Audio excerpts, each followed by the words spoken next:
Hatuwezi hata kumuomba ya kwamba aendelee kuandamana nasi, aendelee kutembea nasi katika hii safari ambayo ina changamoto mingi, mawimbi ni mengi, vizingiti njiani ni vingi. Bila msaada wake hatuwezi. Tunamhitaji azidi kuandamana nasi katika hali zetu zote. Asubuhi ya leo ningependa tuweze kujifundisha neno. Tutajifunza kuhusu guarding your heart. How to guard your heart or guarding your heart, kulinda moyo wako. Tutajifunza kutoka kwa Daudi. Na tunajua kwamba katika Biblia ukisoma hadithi ama story ya Daudi ni moja wa zile story ambazo ni za kuchangamsha, za kutia moyo. Daudi alikuwa mtu wa ajabu sana. Alikuwa mtumishi wa Mungu mkuu. Alikuwa mtu wa imani kubwa, mtu aliyetenda mambo makuu katika safari yake na Mungu. Ni mtu ambaye tunajifunza mambo mengi sana kutoka kwa hadithi yake. Tunamjua Daudi kama mchunga kondoo. Akiwa kijana mdogo alikuwa tu mchungaji wa kondoo wa baba yake.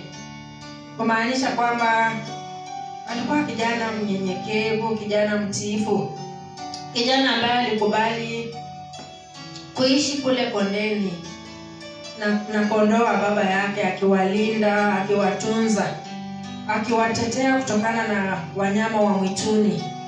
Tunamjua Daudi pia kama muua Goliath. He was a giant killer. He killed the giant Goliath.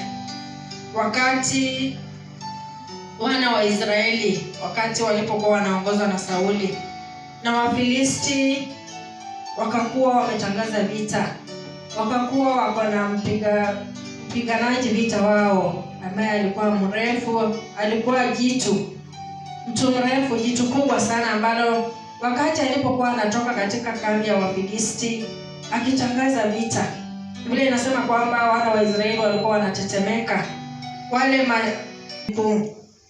Pia tunamjua Daudi as a mighty warrior.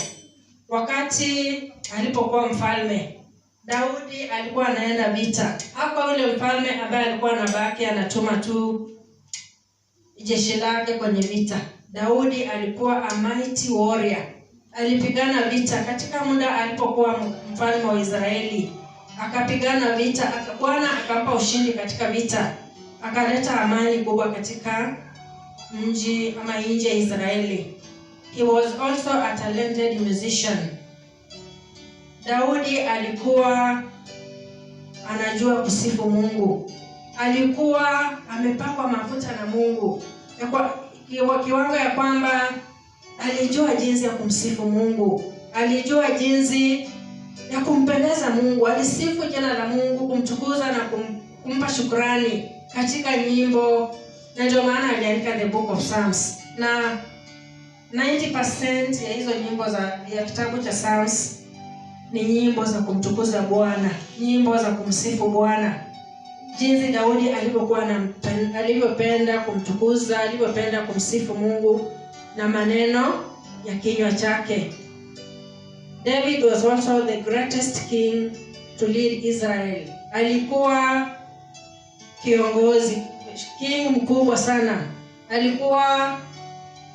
Bwana alimwezesha akakuwa kiongozi mkubwa sana, akaweza kuongoza nchi ya Israeli kwa miaka 40. Na kando ya haya mambo yote ambayo Daudi aliweza kufanya, tunaona kwamba pia alikuwa na his dark side. Kuna mambo kadhaa ambayo Daudi alikuwa anafanya ambayo yaliweka dosari, ambayo yangeweka dosari kwa jina lake ama kwa character yake. Kwa mfano, he was guilty of adultery. Tunaambiwa katika Biblia kwamba kuna wakati Daudi hakuwa ameenda kwenye vita. Akakuwa ametuma jeshi lake kwenye vita. Na wakati huo alikuwa amekaa katika nyumba yake akitembea, akaweza kutazama nje, akamuona mwanamke mzuri akioga, na akaingiwa na tamaa. Akafuatisha hiyo tamaa, akafuatisha kuulizia, yule mwanamke ambaye nimemwona akioga ni mke wa nani? Akafuatiliza mpaka akaitiwa yule mwanamke, akaweza kufanya uzinzi na yeye. Na hakukoma pale, aliendelea hata zaidi, akaita mpaka yule bwana wa huyo mke ambaye alikuwa amelala naye. Akafanya njama ya kumuua yule mwanamume kwa sababu alikuwa kwenye vita. Akamuita, akatafuta njia ya kuweza kummaliza ili uovu wake usijulikane, na aliweza kupeana amri. Huyo mwanajeshi akawekwa kwenye mahali ambapo kulikuwa na vita vikali, akaweza kuuawa. Pia tunamwona Daudi wakati mwingine akafanya census kinyume na maagizo ya Bwana. Akaweza kufanya census, kuhesabu watu waliokuwa katika nchi ya Israeli kinyume na maagizo ya Mungu. Na Mungu akakasirika sana kwa sababu alikuwa ameenda kinyume na maagizo yake, na akasababisha watu 70,000 wakapoteza maisha yao. Tunaona kwamba hata ingawa Daudi alikuwa na mambo mazuri mengi, lakini pia kulikuwa na jinsi alipungukiwa. Kuna wakati alianguka katika dhambi. Kuna wakati aliweza kufanya mambo ambayo hayakumpendeza Mungu. Lakini katika haya mambo yote, kuna mambo ambayo Bwana anazungumza kuhusu Daudi. Hata ingawa hakuwa mkamilifu 100%, lakini Mungu anamuita Daudi a man after my own heart. Ningependa tusome katika kitabu cha Samueli wa kwanza, 1 Samuel chapter 14, chapter 13. 1 Samuel chapter 13. Tasoma mstari wa 14. 1 Samuel 13 verse 14 inasema,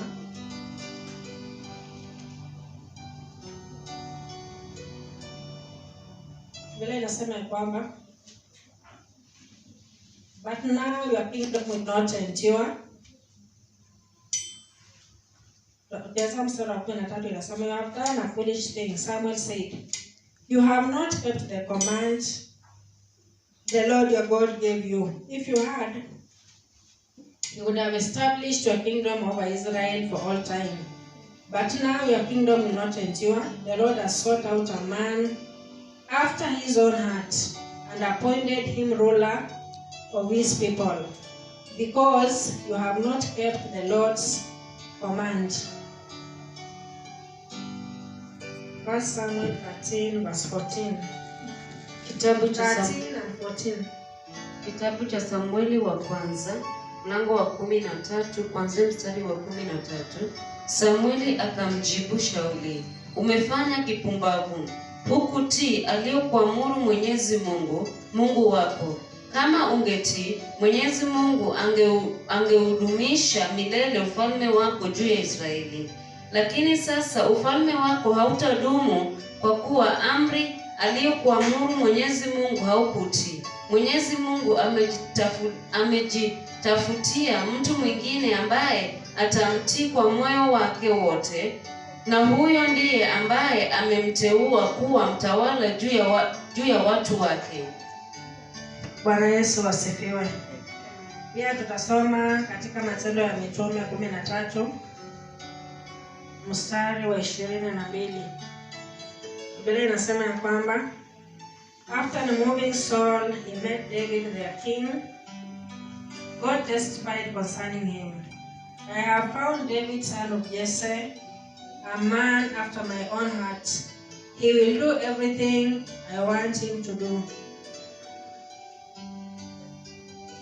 Kitabu cha Matendo 13 mstari wa 22. Kitabu ya Matendo ya Mitume mlango wa 13 mstari wa 22. Biblia inasema, baada ya kumuondoa Shauli, Mungu alimteua Daudi kuwa mfalme wao. Mungu alionyesha kibali chake kwake akisema, nimemwomba Daudi mtoto wa Yese, ni mtu ni mtu anayepatana na moyo wangu, mtu ambaye atatimiza yale yote niliyotaka kuyatenda. Bwana Yesu asifiwe.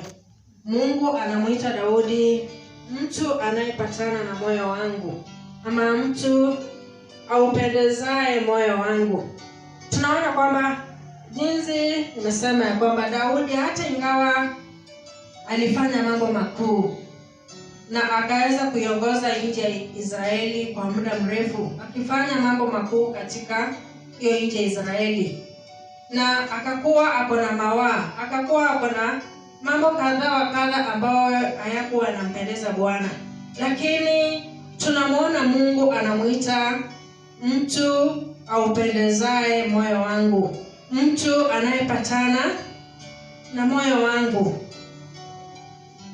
Ningependa ya kwamba tuweze kujifundisha ni mambo gani ambayo Daudi alifanya, ama Daudi ako na sifa gani ambazo zilimfanya Bwana aweze kumuita mtu aupendezaye moyo wangu. Kwa sababu tumeona kwamba hakuwa mtu mkamilifu, hakuwa 100% perfect. Kuna wakati alikuwa anateleza, anaanguka, lakini kando na hayo, despite all that, Mungu bado anamuita mtu aupendezaye moyo wangu. Kwa hivyo kabla hatujaona hizi sifa ambazo Daudi alikuwa nazo, ambazo zinamfanya aitwe mtu ampendezaye Bwana, kuna mambo manne ambayo ningependa tuweze kuyatilia maanani. Jambo la kwanza ni ya kwamba God has a heart. Some issues capture his favor, affection and attention. Na kwamba Mungu ako na moyo, na kuna mambo ambayo tukiyafanya yanafanya tunapata kibali mbele zake, yanafanya Mungu anapendezwa, yanafanya Mungu anataka kutuhudumia. We capture his attention. Anakutambua, anakuona, anataka kujua, ama anakuwa na hamu ya kukuhudumia. Kwa mfano, ukiangalia kwa maisha ya Kain, ile hadithi ya Kain na Abel, wale watoto wa Adam, Biblia inasema ya kwamba wote walienda kutoa dhabihu. Kain akachukua kutoka kwa vitu zake, kwa sababu alikuwa mkulima, akachukua sehemu ya vitu vyake vya shambani, na Kain ambaye alikuwa mfugaji wa wanyama akachukua pia sehemu ya vitu vya mfugo yake, na wote wakapeleka dhabihu mbele za Bwana. Lakini Biblia inasema ya kwamba kuna jinsi Mungu alipendezwa na dhabihu ya Abeli, na hakuweza kupendezwa na ile dhabihu ya Kain. Abel akapata kibali mbele za Bwana. Abel akapendezwa, Bwana akapendezwa na yeye, na akaweza kucapture attention ya Mungu. Mungu akaweza kubariki Abel, na akaweza kumbariki Kain. Hakupendezwa na dhabihu ya Kain. Kwa hivyo kuna mambo ambayo tunafanya kama wanadamu ambayo yanatupatia kibali mbele za Bwana, ambayo yanafanya Bwana anapendezwa na sisi, ambayo yana capture attention ya Mungu. Jambo lingine ambalo ningependa tutilie maanani ni kwamba ultimately God's evaluation of what matters. God's evaluation is what matters, not what man says about us. Ultimately, God's evaluation is what matters, not what man says about us. Ya kwamba yale Mungu anawaza juu yetu ndiyo ya maana, sio yale watu wanatuwazia. Na pia Mungu huwa haangalii jinsi mwanadamu anavyoangalia. God does not judge, ama hatumii standards za wanadamu. Tunaona katika hadithi ya Daudi, wakati Mungu alipomtuma Samueli kwenda kumpaka mafuta Daudi, kwenda kumanoint Daudi ili aweze kukuwa mfalme baada ya Sauli. Biblia inasema ya kwamba Yese alikuwa na vijana 7. Na wakati Samueli alipofika katika nyumba ya Yese, akamwambia Yese alete vijana wake, ya kwamba mmoja wao ameteuliwa, mmoja wao anahitaji kupakwa mafuta ili aweze kukuwa mfalme katika nchi ya Israeli. Na Biblia inasema ya kwamba Jesse alianza kuwapitisha vijana wake. Akaanza kupitisha vijana wake mmoja baada ya mwingine. Na kuna wale ambao wakati walipoletwa mbele ya Jesse akaangalia kulingana na mawazo yake ya kibinadamu. Akaona kwamba huyu ndiye anayefaa kwa sababu alikuwa na umbo mzuri, walikuwa na mwili ulioumbika vizuri. Lakini Bwana akashinda akimwambia kwamba si huyu. Akamwambia kwamba si huyu. Wakashinda wakipita na Bwana akakuwa anawakataa. Tutasoma katika Samueli wa kwanza 13.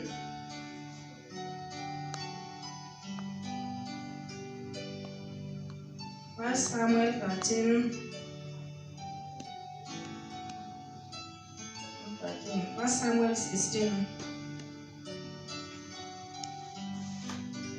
Samueli wa kwanza mlango wa 16 mstari wa 7.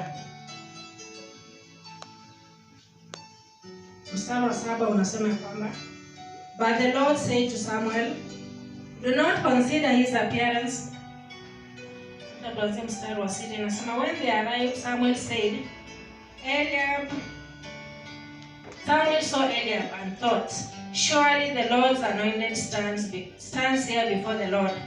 But the Lord said to Samuel, do not consider his appearance or his height, for I have rejected him.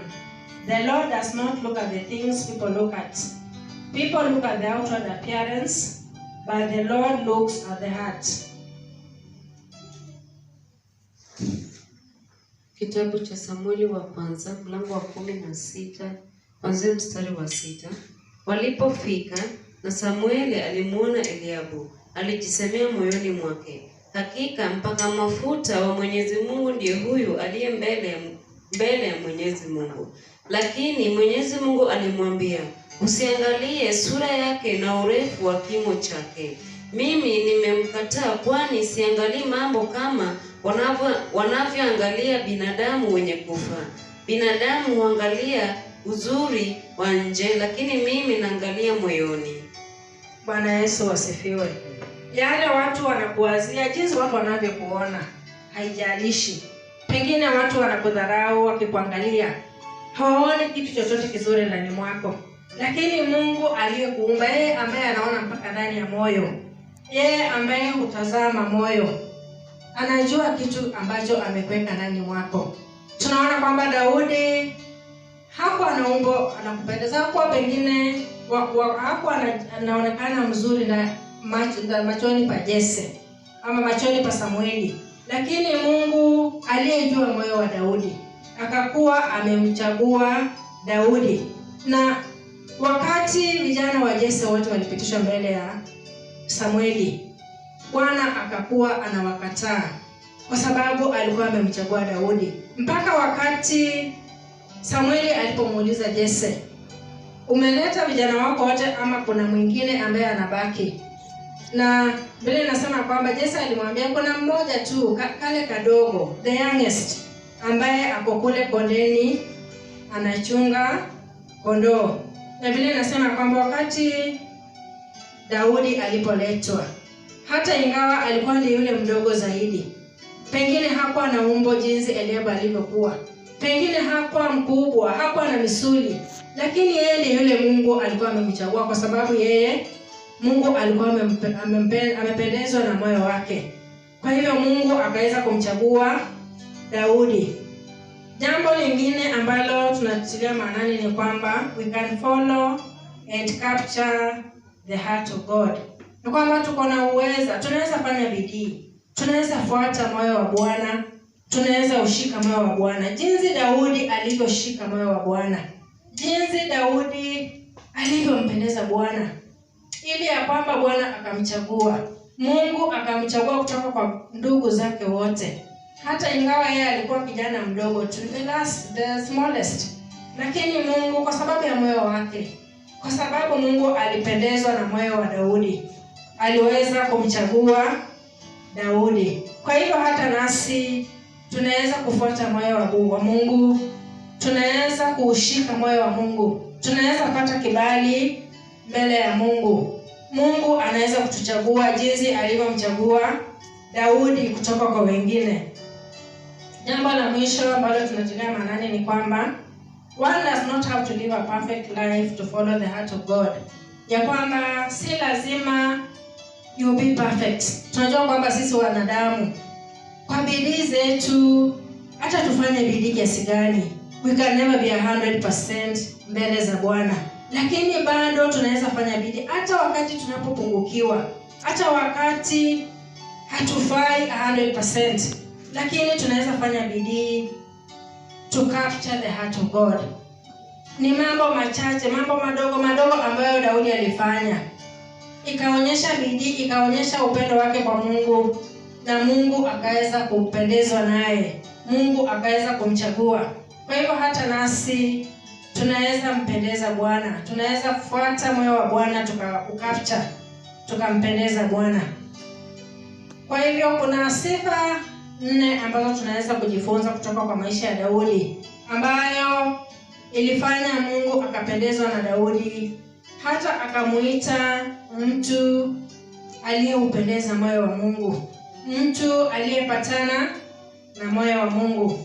Jambo la kwanza ambalo tunaliona ndani ya maisha ya Daudi ni ya kwamba he loved to declare God's praise. He loved to declare God's praise.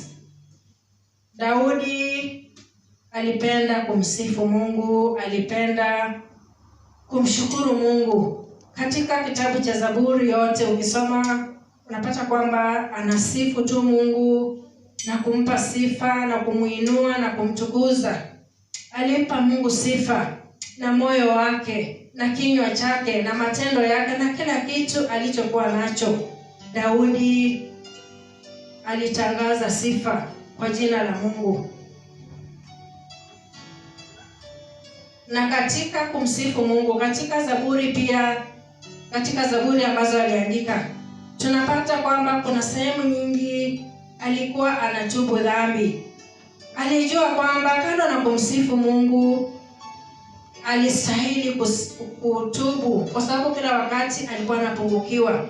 Kwa hivyo kila wakati alienda mbele za Mungu akitubu dhambi zake, akijua kwamba hakuwa mkamilifu, akijua kwamba kuna wakati alitenda mambo ambayo hayakumpendeza Mungu, na kwa yeye kubaki na kibali mbele za Mungu, kwa yeye kubaki kwa uhusiano wa karibu na Mungu, kwa yeye kubaki kwa kumpendeza Mungu, ilistahili aweze kuwa mtu wa kutubu. Kila wakati alipopata kwamba anaanguka katika dhambi, alirudi mbele za Mungu, alianguka kwa magoti yake mbele za Mungu, akatubu na kutoa shukrani mbele za Mungu. Na hili likamfanya akakuwa mtu wa karibu sana na Mungu, akakuwa mtu ambaye Mungu anasema aliyeupendeza moyo wa Mungu. Tutasoma katika Zaburi, kitabu cha Zaburi ambazo Daudi aliandika. Mlango ni wa 9, Psalms chapter 9 verses 1 and 2 inasema, I will give thanks to you, Lord, with all my heart. I will tell of all your wonderful deeds. I will be glad and rejoice in you. I will sing the praises of your name, O Most High.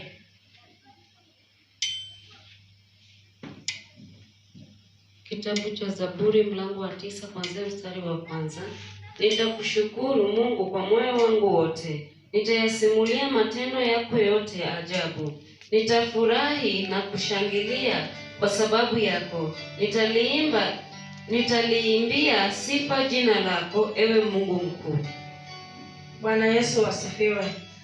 Pia katika Zaburi 18 mstari wa 1 na wa 2 nasema, I love you, Lord, my strength. The Lord is my rock, my fortress and my deliverer. My God is my rock, in whom I take refuge, my shield and the horn of my salvation, my stronghold. Zaburi 18 kuanzia mstari wa kwanza. Nakupenda Mwenyezi Mungu, nguvu yangu. Mwenyezi Mungu ni mwamba wangu, ngome yangu na mkombozi wangu. Mungu wangu, mwamba wangu, ninayemkimbilia usalamani. Ngao yangu, nguvu za wokovu wangu na ngome yangu. Bwana Yesu asifiwe. Kwa hivyo tunaona Daudi, maneno yake yalikuwa tu ya kumshukuru Mungu. Anamuinua Mungu, anamshukuru. Anasema jinsi Mungu alivyo mkuu, jinsi alivyo kimbilio lake, jinsi alivyo msaada wake. Kwa hivyo Daudi alikuwa na sifa. Alikuwa mtu aliyezoea kumsifu Mungu. Alikuwa mtu aliyejua kumshukuru Mungu. Maneno ya kinywa chake yalikuwa ya kumpa tu Mungu utukufu, kumpa shukurani, kumpa sifa. Na hili ni jambo ambalo lilimpendeza Mungu zaidi. Lilifanya Daudi akakuwa mtu aliyekuwa na uhusiano wa karibu na Mungu. Kwa hivyo hata nasi tukiwa na tamanio la kukuwa na uhusiano wa karibu na Mungu, Mungu anatutegemea kwamba vinywa vyetu viweze kujaa sifa. Tuweze kukuwa watu wa kumsifu Mungu kwa vinywa vyetu. Ya kwamba maneno yanayotoka kwa vinywa vyetu yakuwa tu ya kumshukuru Mungu, ya kumsifu Mungu. Hata katika hali ngumu, Bwana anataka ya kwamba tuweze kumsifu katika hali zote. Lakini kawaida yetu wanadamu, vinywa vyetu ni kama kisima ambacho kinatoa maji machafu na wakati mwingine kinatoa maji masafi. Tunajua kwamba kwa kawaida kisima kimoja hakiwezi kutoa maji masafi na pia kitoe maji machafu. Inastahili kwamba kama hicho kisima kinatoa maji masafi, yakuwa tu ni maji masafi ambayo watu wanachota, wakinywa, wakiyatumia kwa matumizi yao. Lakini ikiwa kisima kimoja kinatoa maji machafu na maji masafi, hakitakuwa cha manufaa kwa mtu yeyote. Na vivyo hivyo ndivyo maisha yetu yalivyo. Bwana anataka ya kwamba ikiwa tumesema ama tumetangaza kwamba sisi ni wake, ya kwamba sisi tunampenda, ya kwamba sisi tutamwabudu, inastahili ya kwamba pia maneno ya vinywa vyetu yaende sambamba na matarajio yale, ya kwamba chukue watu ambao tunamsifu Mungu. Vinywa vyetu tunapovifungua visikuwa ni vinywa ambavyo vinatoa sewage. Tunapata kwamba wakati mwingine maneno ya vinywa vyetu ni ya kumshusha Mungu moyo, hayampendezi Mungu. Ukifungua kinywa chako unasema maneno ambayo ni ya kuudhi, unasema maneno ambayo ya kuwakatisha, kuwafanya watu wakate tamaa, maneno ya kuwafanya watu warudi nyuma, maneno ya kuwafanya watu wasikuwe na tumaini. Lakini Bwana anataka ya kwamba vinywa vyetu viweze kutoa tu maneno ya kujenga, maneno ya kusifu Mungu, maneno ya kumshukuru Mungu, maneno ya kumpa Mungu sifa na utukufu. Na hiyo ndio itampendeza Bwana. Tutasoma katika Hebrews 13 verse 15. Hebrews 13:15 inasema ya kwamba through Jesus therefore let us continually offer to God a sacrifice of praise, the fruit of lips that openly profess his name. Hebrews 13:15. Kitabu cha Waebrania mlango wa 13 mstari wa 15. Basi kwa njia ya Yesu tumtolee Mungu dhabihu ya sifa daima, yaani sifa zinazotolewa na midomo sifa zinazotolewa na midomo inayoliungama jina lake. Bwana Yesu asifiwe. Tumtolee sifa Mungu kwa kuendelea, kwa kila siku, kila wakati vinywa vyetu vinatoa tu sifa kwa jina la Yesu. Vinywa vyetu vinatoa tu sifa kwa jina la Mungu. Tunamsifu na kumshukuru na kuliinua na kulitukuza jina lake. Sio wakati mmoja tunamsifu Mungu, wakati mmoja unamshukuru Mungu na muabudu Mungu, na pia kwa hicho kinywa kimoja tu unarudi kukashifu, unarudi kutukana na kusengenya, kuwaua watu mioyo. hiyo haiwezi kumpendeza Bwana. Tumeona kwamba Daudi kila wakati maneno ya kinywa chake yalikuwa ya kumtukuza tu Mungu, maneno ya kumsifu Mungu, maneno ya kuinua Mungu. Na hivyo ndivyo Bwana anatutegemea tufanye. Ikiwa tunatamanio ya kwamba hata nasi Bwana akaweze kutuita watu wampendezao, mtu aupendezao moyo wangu, basi tutakuwa ni watu ambao tutafanya bidii ya kwamba vinywa vyetu viweze kuwa vya kutoa sifa wakati wote. Hata wakati tunakutana na changamoto, wakati tunakumbana na mawimbi ya maisha, tumsifu Mungu tukijua kwamba ana sababu na yeye pekee ndiye anaweza kutupitisha katika hizo hali zote. Tusikuwe watu wa kunungunika, tusikuwe watu wa kumtoa Mungu makosa, tusikuwe watu wa kusema maneno ambayo hayampendezi Bwana, lakini katika kila hali tumsifu na kumshukuru Bwana na maneno ya vinywa vyetu, jinsi Daudi alivyokuwa akifanya, jinsi Daudi alivyofanya maisha yake yote. Alikuwa mtu wa kusifu, alikuwa mtu wa kuimba sifa za Bwana na kumpa Mungu shukrani maisha yake yote. Sifa ya pili ambayo tunaona katika maisha ya Daudi ambayo ilifanya Bwana akapendezwa na yeye sana ni ya kwamba he depended on God's provision. He was a person who knew how to depend on God's provision. Daudi alijua kumtegemea Mungu. Alijua kwamba Mungu pekee ndiye anaweza, na aliweza kumtegemea huyo Mungu katika hali zote. Hata wakati alikumbana na hali ngumu, alimgeukia Mungu wake, akajua kwamba ni hapo tu atapata msaada, ya kwamba msaada wake ulikuwa tu katika Mungu, na alimgeukia Mungu kila wakati na akapata msaada. Tunaona kwamba wakati Daudi wakati alipokuwa anaenda kupigana na Goliathi, na tukikumbuka ya kwamba Goliathi alikuwa mpiganaji vita, Biblia inasema kwamba alikuwa jitu refu ambaye alikuwa amejivika mavazi ya vita, na Daudi alikuwa kijana mdogo tu.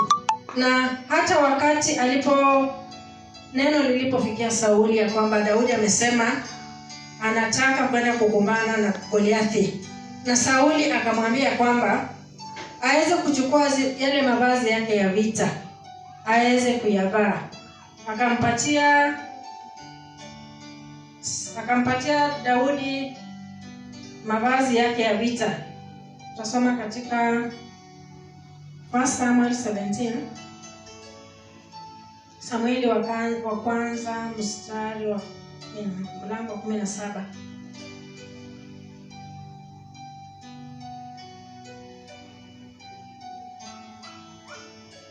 Daudi akaambiwa ya kwamba aweze kuchukua yale mavazi ya Sauli aweze kuyavaa ili aende kupigana vita na Goliathi.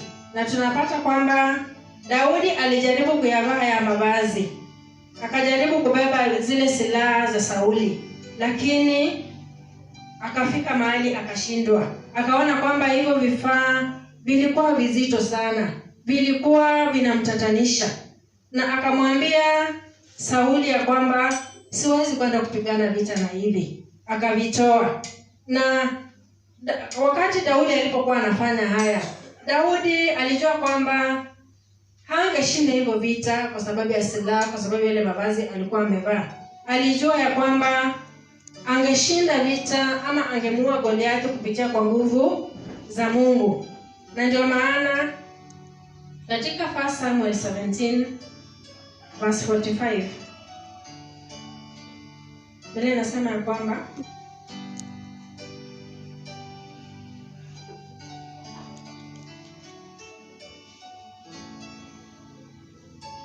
ukisoma pale juu kuanzia hapo mstari wa 38 inasema ya kwamba Then Saul dressed David in his own tunic. He put a coat of armor on him and a bronze helmet on his head. David fastened on his sword over the tunic and tried walking around because he was not used to them. I cannot go in this, he said to Saul, because I am not used to them. So he took them off. Then he took his staff in his hand, chose 5 smooth stones from the stream, put them in the pouch of his shepherd's bag, and with his sling in his hand approached the Philistine. Alafu mstari wa 45 inasema ya kwamba David said to the Philistine, "You come against me with sword and spear and javelin, but I come against you in the name of the Lord Almighty, the God of the armies of Israel, whom you have defied." Kitabu cha Samueli wa kwanza, mlango wa 17, kuanzia mstari wa 38. Shauli akamvisha Daudi mavazi yake ya kivita, akamvika kofia yake ya shaba kichwani na koti lake la kujikinga kifua. Daudi akajifunga upanga wa Shauli, akajaribu kutembea, lakini akashindwa kwa kuwa hakuyazoea mavazi kama hayo.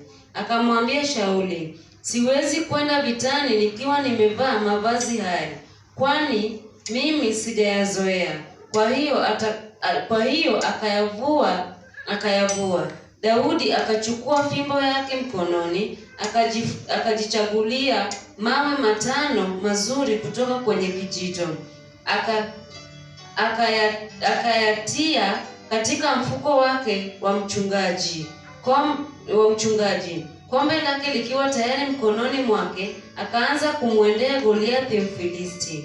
Mstari wa 45.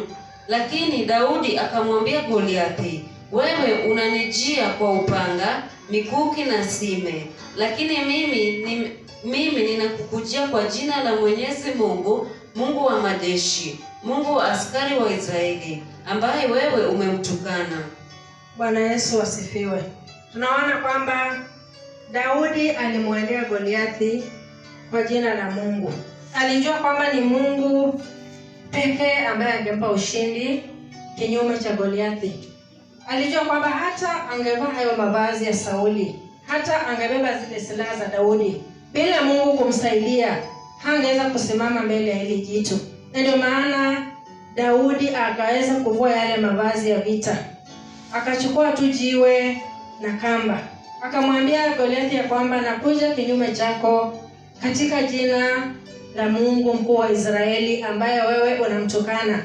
Na Biblia inasema ya kwamba kwa lile jiwe tu na ile kamba ambayo Daudi alikuwa amebeba, Daudi aliweza kumuua Goliathi. Hata ingawa Goliathi alikuwa amejivika, akakuwa amebeba silaha kubwa, lakini Mungu akamwezesha Daudi kumuua na jiwe tu na ile kamba yake, akaweza kumuua lile jitu Goliathi. Kwa hivyo Daudi alijua kumtegemea Mungu. Alijua jinsi ya kutegemea nguvu za Mungu. Hakuenda kwa nguvu zake.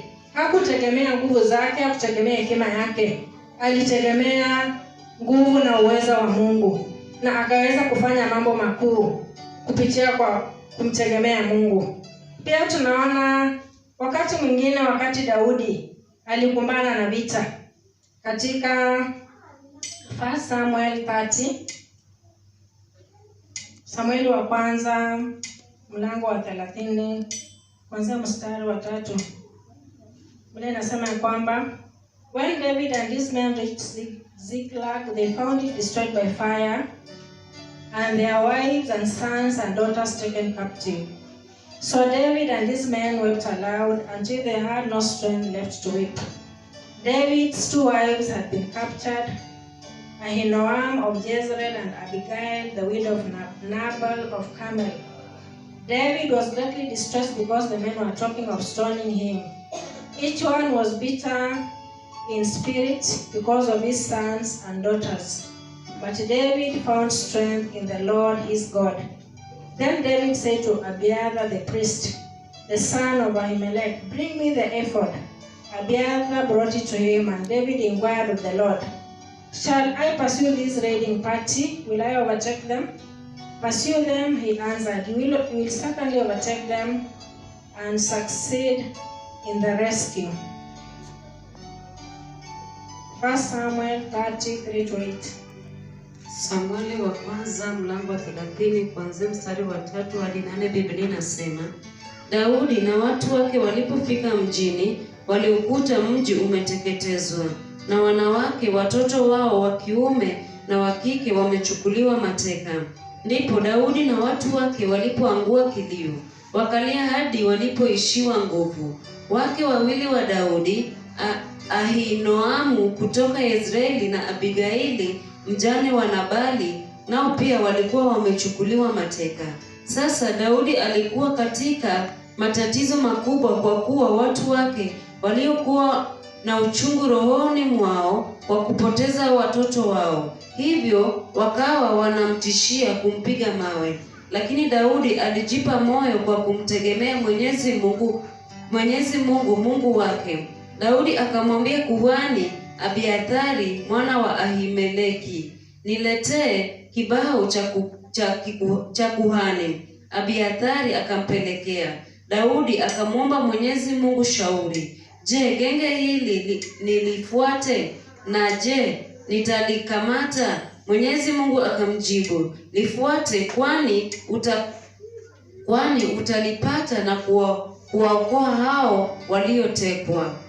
Bwana Yesu asifiwe. Huu ni wakati Daudi alikuwa ametoka kwenye vita na kurudi nyumbani, akapata kwamba kule wale watu ambao alikuwa ameacha nyuma, kumbe kulikuwa na jeshi lingine lilikuwa limekuja kinyume chao. Wakakuwa wameteka nyara kila kitu, wamechukua wake zao, watoto wao na mifugo yao na kila kitu chao, wakakuwa wameenda nacho. Na Biblia inasema ya kwamba lile jeshi ambalo Daudi alikuwa nalo, wakati waliporudi wakapata ya kwamba vitu vyao vimebebwa, wake na mali zao na watoto wao wamebebwa. Biblia inasema kwamba hata lile jeshi likasimama kinyume na Daudi. Wakakuwa wanawazia hata kumpiga Daudi mawe. Wakakuwa wanataka kumgeuka Daudi kwa sababu vitu vyao vilikuwa vimetekwa nyara. Lakini Biblia inasema ya kwamba Daudi alimtegemea Mungu. Katika hiyo hali ngumu, alimgeukia Mungu. Daudi akaenda kumuuliza Mungu shauri. Akamuuliza Mungu, hakutaka kwenda katika vita bila uwepo wa Mungu, bila kuongozwa na Mungu, bila kutumwa na Mungu. Akamuuliza Mungu ikiwa ingekuwa vyema kama atafuata hili jeshi. Alifuata hili jeshi na Mungu atamsaidia kuvipata vitu ambavyo walikuwa wameviteka nyara. Na wakati Daudi alipomuuliza Mungu, Mungu aliweza kumjibu, akamwambia kwamba aweze kulifuata lile jeshi, na kwa hakika nitakusaidia kuweza kuvirudisha vyote ambavyo vimetekwa nyara. Na ukiendelea kusoma katika hiyo chapter 30, Biblia inasema kwamba Mungu aliweza kumpa Daudi ushindi mkubwa. Aliweza kupata lile jeshi, akapata kila kitu ambacho walikuwa wameteka nyara. Aliweza kuokoa wake wote, watoto wote, kila kitu, hata mali yao yote ambayo ilikuwa imetekwa nyara. Waliweza kuipata, wakaweza kuirejesha. Kwa hivyo Daudi akakuwa na ushindi mkubwa kwa sababu alikuwa mtu aliyejua kumtegemea Mungu. Alijua kutegemea nguvu za Mungu. Alijua kutegemea mwongozo wa Mungu. Hakuenda kwa nguvu zake, bali alitegemea kuongozwa na Mungu. Pia tunaona kwamba wakati Daudi alipokuwa akikimbia kutoka kwa Sauli, kwa sababu hata ingawa Daudi alikuwa amepakwa mafuta na Mungu akakuwa amemkata Sauli, lakini haikuwa rahisi kwa Daudi kuchukua kile kiti. Haikuwa rahisi kwa Daudi kuanza kuwa mfalme. Sauli alikuwa bado ni mfalme. Na wakati Sauli alipotambua kwamba Daudi alikuwa amepakwa mafuta, Daudi alikuwa achukue kiti chake, akakuwa na uadui mkubwa na Daudi. Akakuwa anamtafuta Daudi aweze kummaliza ili asikuje kuchukua ufalme.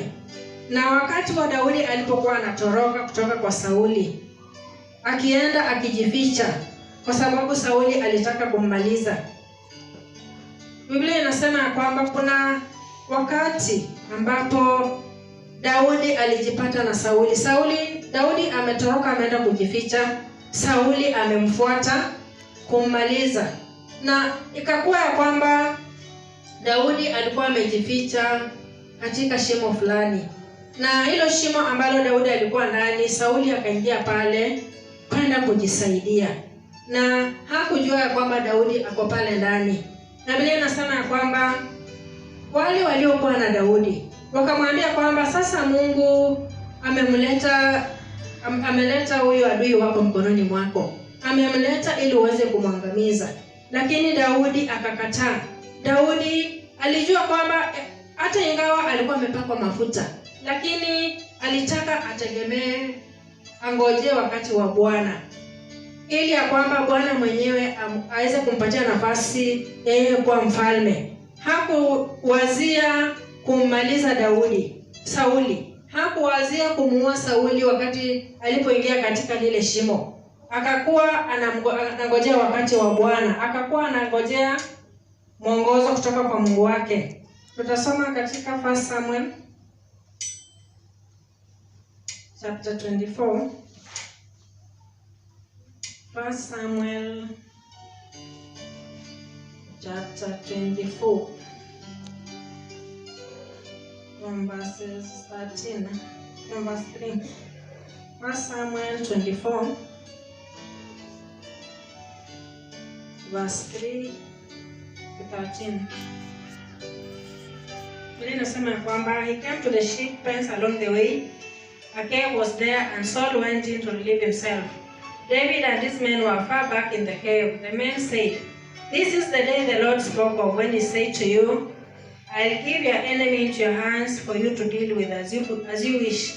Then David crept up and noticed and cut off a corner of Saul's robe. Afterward, David was conscience-stricken for having cut off a corner of his robe. He said to his men, "The Lord forbid that I should do such a thing to my master, the Lord's anointed, or lay my hands on him, for he is the anointed of the Lord." With these words, David sharply rebuked his men and did not allow them to attack Saul. And Saul left the cave and went his way. Then David went out of the cave and called out to Saul, "My lord the king." When Saul looked behind him, David bowed down and prostrated himself with his face to the ground. He said to Saul, "Why do you listen when men say, 'David is bent on harming you'? This day you have seen with your own eyes how the Lord delivered you into my hands in the cave. Some urged me to kill you, but I spared you. I said, I will not lay my hand on my Lord, because he is the Lord's anointed. See, my father, look at this piece of your robe in my hands. I cut off the corner of your robe, but did not kill you. See that there is nothing in my hand to indicate that I am guilty of wrongdoing or rebellion. I have not wronged you, but you are hunting me down to take my life. May the Lord judge between you and me, and may the Lord avenge the wrongs you have done to me. But my hand will not touch you." As the old saying goes, 1 Samuel 24, 3 to 12.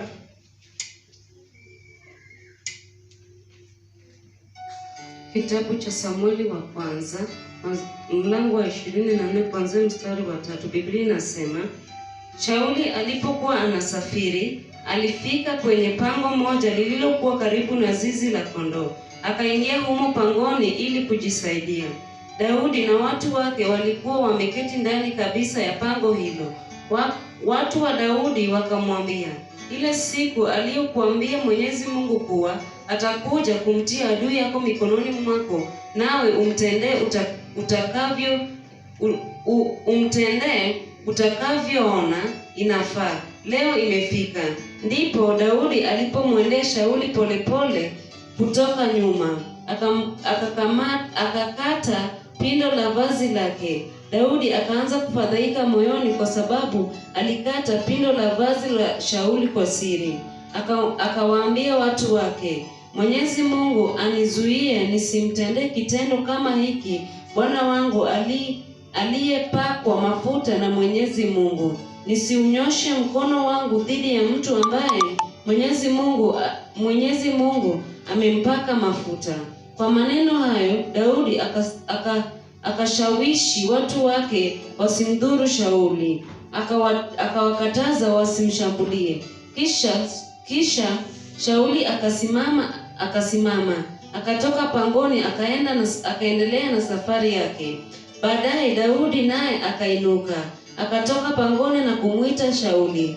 Bwana wangu mfalme. Mfalme Shauli alipoingia nyuma, Daudi aliinama hadi chini, akamshujudia Sauli. Kisha akamwambia, kwa nini unawasikiliza watu wanaokuambia, angalia, Daudi anataka kukudhuru? Sasa tazama, leo umejionea kwa macho yako mwenyewe. Ulipokuwa pangoni, Mwenyezi Mungu alikutia mikononi mwangu. Baadhi ya watu wangu waliniambia nikuue, lakini nilikuhurumia. Nikasema, sitanyosha mkono wangu dhidi ya bwana wangu, kwani yeye ameteuliwa na Mwenyezi Mungu kwa kupakwa mafuta. Tazama baba yangu, angalia pindo hili la vazi lako mikononi mwangu, kwa kulikata pindo la vazi lako bila kukuua. Unaweza sasa kujua kwa hakika kwamba mimi si muovu wala muhaini. Mimi sijatenda dhambi dhidi yako, ingawa wewe unaniwinda uniue. Mwenyezi Mungu na aamue kati yangu na wewe. Yeye atakulipiza kisasi, lakini mimi kamwe sitanyosha mkono wangu dhidi yako. Bwana Yesu asifiwe. Pia tutasoma 1 Samuel 26. Kwanza mstari wa 2. Nasema kwamba so Saul went down to the desert of Ziph with his 3,000 select Israelite troops to search there for David. Saul made his camp beside the road on the hill of Hakila, facing Jeshimon, but David stayed in the wilderness. When he saw that Saul had followed him there, he sent out scouts and learned that Saul had definitely arrived. Then David set out and went to the place where Saul had camped. He saw where Saul and Abner, son of Ner, the prophet of the army, had laid down. Saul was lying inside the camp with the army and camped around him. Mstari wa 7. So David and Abishai went to the army by night, and there was Saul lying asleep inside the camp, with his spear stuck in the ground near his head. Abner and the soldiers were lying around him. Abishai said to David, "Today God has delivered your enemy into your hands. Now let me pin him to the ground with one thrust of the spear. I won't strike him twice." But David said to Abishai, "Don't destroy him. Who can lay a hand on the Lord's anointed and be guiltless? As surely as the Lord lives," he said, "the Lord himself will strike him, or his time will come, and he will die, or he will go into battle and perish." Samueli wa kwanza, mlango 26 kuanzia mstari wa 2. Mara moja Shauli alikwenda kwenye nyika za Sifu kumtafuta Daudi akiwa na askari waliochaguliwa 3,000 wa Israeli. Shauli akapiga kambi juu ya mlima Hakila karibu na barabara mashariki ya Yeshimoni. Lakini Daudi alikuwa bado yuko nyikani. Daudi alipojua kwamba Shauli alikuwa amekuja nyikani kumfuata, alituma wapelelezi. Akafahamishwa kwamba ni kweli. Daudi akatoka, akaenda mahali Shauli alipopiga kambi. Akapaona mahali ambapo Shauli alikuwa amelala na Abneri mwana wa Neri, kamanda wa jeshi la Shauli, alikuwa amelala karibu na Shauli. Shauli alikuwa amelala kati ya kambi huku akizungukwa na jeshi lake. Daudi akamwambia Ahimeleki ambaye alikuwa Mhiti na Abishai ndugu yake Yoabu, mama yao aliitwa Seruya, nani atakwenda pamoja nami kwenye kambi la Shauli? Abishai akamwambia, "Mimi nitakwenda pamoja naye." Hivyo usiku Daudi na Abishai wakaingia kwenye kambi ya Shauli, wakamkuta Shauli amelala katikati ya kambi hiyo, na mkuki wake umechomekwa ardhini karibu na kichwa chake. Abneri pamoja na askari walikuwa wamelala kumzunguka Shauli. Abishai akamwambia Daudi, leo Mungu amemtia adui yako mikononi mwako. Basi niache nimbane udongoni kwa pigo moja tu la mkuki. Sitampiga mara mbili. Lakini Daudi akamwambia Abishai, usimwangamize, maana nami anaweza kunyosha mkono wake dhidi ya mtu ambaye Mwenyezi Mungu amemteua kwa kumpaka mafuta, asiadhibiwe. Kama Mwenyezi Mungu aishivyo, yeye ndiye atakayemuua. Aidha siku yake ya kufa itamfikia, au atakuja kwenda vitani na kuangamizwa huko. Bwana Yesu asifiwe. Kwa tunaona kwamba kwa mara mbili Mungu aliweza kumweka Sauli mkononi mwa Daudi. Na Daudi kwa sababu alikuwa mtu aliyemhofu Mungu, mtu ambaye alijua kumtegemea Mungu, hakufuaza ya kwamba mimi nimeshapakwa mafuta na Mungu, kwa hivyo ni nini kitanikanya nisimuue Sauli? Nini kitafanya nisimuue Sauli nichukue ufalme? Lakini Daudi hakufanya hivyo. Daudi anasema ya kwamba haezi kuweka mkono wake kwa mpaka mafuta wa Mungu. He could not touch the anointed of the Lord. Sisi tunakosa kukuwa na uhusiano wa karibu na Mungu kwa sababu tunawaguza wapako mafuta wa Mungu. Tunajiinua, atungojee wakati wa Mungu. Hata tuwapatie heshima wale ambao Bwana amewainua, wale ambao ni viongozi ama wababa, wazazi wetu wa kiroho. We keep on touching the anointed of the Lord. Tunawaharibu majina yao, tunawapaka matope, tunawakosea heshima. Lakini Daudi hakumkosea Sauli heshima, hata ingawa hakuwa na makosa yoyote. Sauli alikuwa anamtafuta tu ammalize kwa sababu alimuona kama threat. Lakini Sauli hakuinua mkono wake kinyume chake. Sauli alingojea, alitegemea Mungu. Anasema ya kwamba hangeweza kumuua Sauli, ya kwamba wakati wake utafika tu. Wakati Mungu amepanga ya kwamba Sauli afe, utafika tu na nitaweza kukuwa mfalme jinsi Mungu alivyokusudia.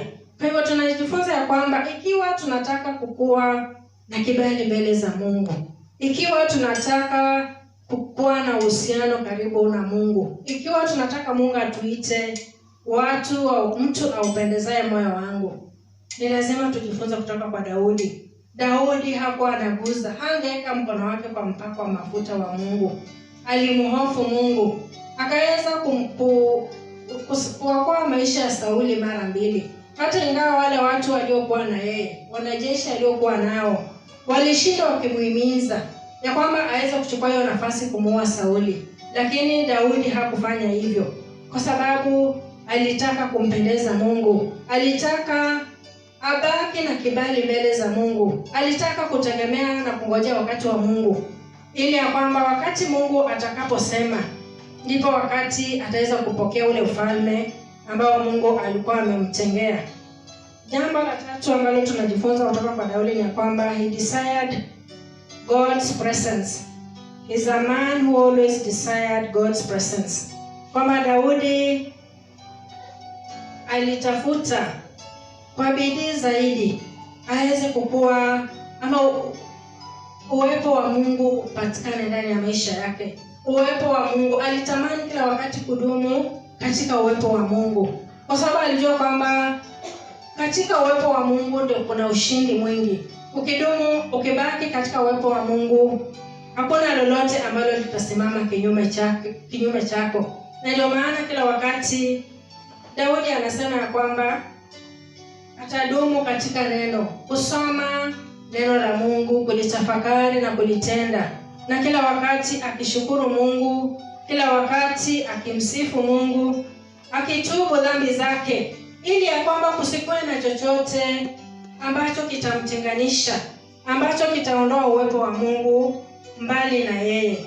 Alikuwa mtu aliyetamani kubaki katika uwepo na kubaki katika uhusiano wa karibu sana na Mungu wake. Tutasoma Psalms 119 verses 7 to 16. Psalms 119, 7 to 16 inasema, I'll praise you with an upright heart. As I learn your righteous laws, I'll obey your decrees. Do not utterly forsake me. How can a young person stay on the path of purity? By living according to your word. I seek you with all my heart. Do not let me stray away. Do not let me stray from your commands. I have hidden your word in my heart, that I might not sin against you. Praise be to you, Lord. Teach me your decrees. With my lips I recount all the laws that come from your mouth. I rejoice in following your statutes, as one rejoices in great riches. I meditate on your precepts and consider your ways. I delight in your decrees. I will not neglect your word. Psalms 119, 7 to 16.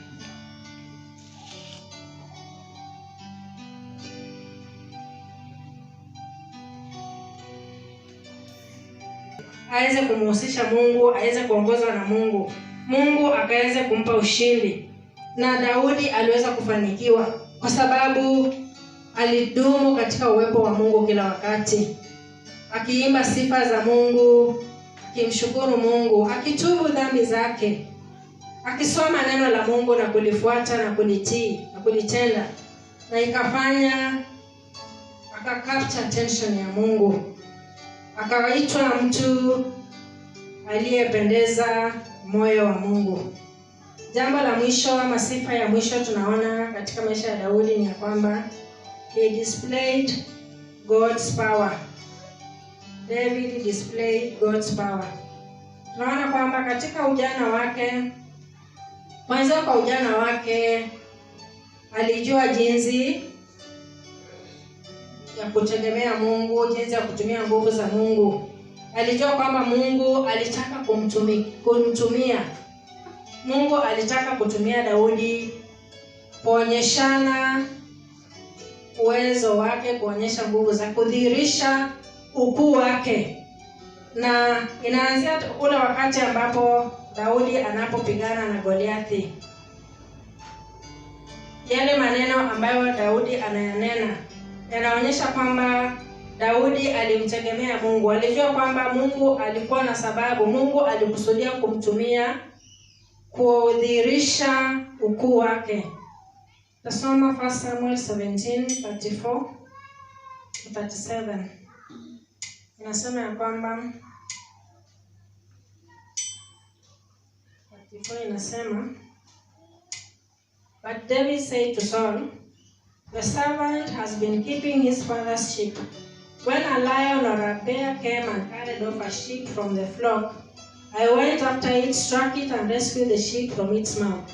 When it turned on me, I seized it by its hairs, struck it, and killed it. Your servant has killed both the lion and the bear. This uncircumcised Philistine will be like one of them, because he has defied the armies of the living God. The Lord who rescued me from the paw of the lion and the paw of the bear will rescue me from the hand of this Philistine. Saul said to David, Go, and the Lord be with you. Samueli wa kwanza, mlango wa 17 kuanzia mstari wa 34 hadi 37. Biblia inasema, Daudi akasema, Mimi mtumishi wako nimezoea kuchunga kondoo wa baba yangu. Kila wakati simba au dubu akija na kumkamata mwanakondoo, mimi humfuata na kumshambulia, nikamuokoa mwanakondoo kinywani mwake. Kama simba au dubu akinishambulia, mimi humshika ndevu zake, nikamwangusha na kumuua. Mimi mtumishi wako nimekwisha ua simba wengi na dubu wengi. Sasa hata yule Mfilisti aliyetahiriwa ambaye ameyatukana majeshi ya Mungu aliye hai, atakuwa kama wao. Mwenyezi Mungu ambaye ameniokoa makuchani mwa simba na dubu, ataniokoa kutoka kwa Mfilisti huyu. Shauli akamwambia, nenda, naye Mwenyezi Mungu awe pamoja nawe. Bwana Yesu asifiwe.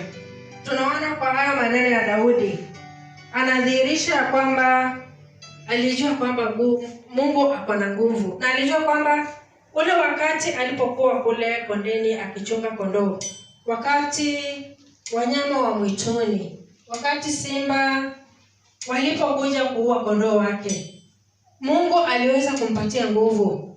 Mungu alimwezesha kupigana na wale fisi na wale simba, akawararua vipande vipande, akaweza kuokoa kondoo wa baba yake.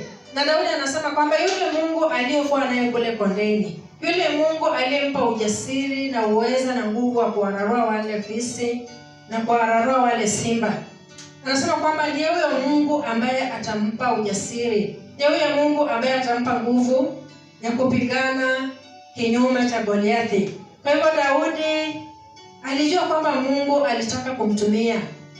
Mungu alitaka kumtumia kudhihirisha ukuu wake na kudhihirisha ukuu wa Mungu. Kwa hivyo Daudi alijiweka tayari. He was willing to be used by God, for God to display his power. Na ndio maana Mungu aliweza kumtumia hata akamuua yule jitu Goliathi. Na tunaona baadaye hata wakati Daudi alipokuwa akishakuwa mfalme, Daudi alikuwa na tamanio la kumjengea Mungu hekalu. Akataka kujenga hekalu, akamwambia Mungu kwamba nataka nijenge hekalu kubwa ambalo litaonyesha utukufu na ukuu wako Mungu wangu. Lakini tunajua kwamba Mungu hakumruhusu. Mungu alimaliza akamwambia kwamba kwa sababu alikuwa na damu nyingi mikononi mwake, hakumruhusu aweze kujenga ile hekalu. Mungu akamwambia kwamba atainua mtoto wake, na mtoto wa Daudi ndiye atakayelijenga hilo hekalu. Kwa hivyo tunaona kwamba Daudi aliweza kumpendeza Mungu kwa sababu alikuwa na imani kuu. Alikuwa na imani kwa nguvu za Mungu. Alijua kwamba ni Mungu aliyehitaji kumtegemea. He had great faith in God. Na tunajua kwamba tunahitaji hiyo imani hata nasi kumpendeza Mungu. Romans 1:17 inasema ya kwamba the righteous live by faith. If you are righteous, you must live by faith. Na Hebrews 11:6 inasema ya kwamba it is impossible to please God without faith. Kwa hivyo ikiwa tunataka kumpendeza Mungu, ikiwa tunataka tuitwe watu wanaopendeza moyo wa Mungu, ni lazima tukuwe na imani kubwa jinsi Daudi alivyokuwa na imani. Because without faith we cannot please the Lord. Kwa hivyo Daudi akaweza kuomba